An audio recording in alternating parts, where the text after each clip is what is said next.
돈 봉투 만찬 사건을 감찰 중인 법무부 검찰 합동감찰반이 문제의 만찬 현장인 서울 서초동의 식당에서 오찬을 겸해 조사를 한 것으로 드러났습니다.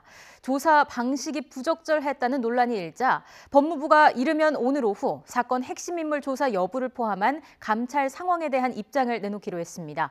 현장 취재기자 연결합니다. 박서경 기자. 네, 서울중앙지방검찰청입니다. 네, 자세한 상황 설명해 주시죠.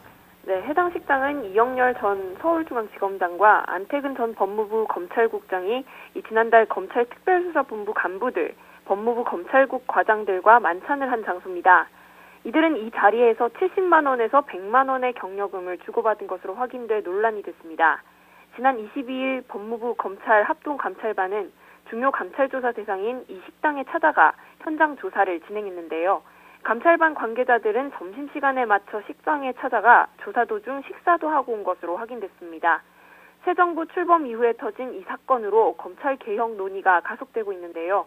이런 가운데 법무부와 검찰 당국이 식사하면서 현장 조사를 한 것은 엄정한 감찰과는 거리가 있다는 지적이 나오고 있습니다. 감찰에 임하는 기본 태도에 문제가 있다는 겁니다. 이에 법무부는 당시 현장 조사를 나가서 식당 관계자를 통해 예약 기록과 만찬 비용 결제 전표 등을 확보했다면서 의혹에 반박했는데요. 다만 식당 관계자들의 항의가 심해 자연스럽게 물어보는 등 효율적으로 조사하는 과정에서 식사하게 됐다고 해명했습니다. 앞서 지난 18일 법무부와 대검찰청은 돈봉투 만찬 사건 조사를 위해 대규모 감찰반을 꾸렸습니다. 참석자 10명에게 경위서를 제출받았고 주요 대상자 대면 조사도 진행했는데요. 하지만 구체적인 진행 상황이 외부에 알려지지 않아 깜깜이 감찰에 대한 비판도 들리고 있습니다. 합동감찰반은 감찰 내용을 외부에 공표할 수 없다는 법무부 훈령을 근거로 들고 있습니다. 그러나 이미 대상자와 주요 의혹 사항이 드러났기 때문에 설득력이 부족한 상황입니다.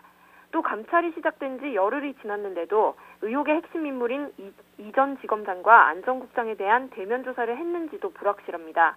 이 때문에 감찰 속도가 더디고 그 과정도 불투명하게 진행되는 것 아니냐는 지적도 제기되고 있습니다.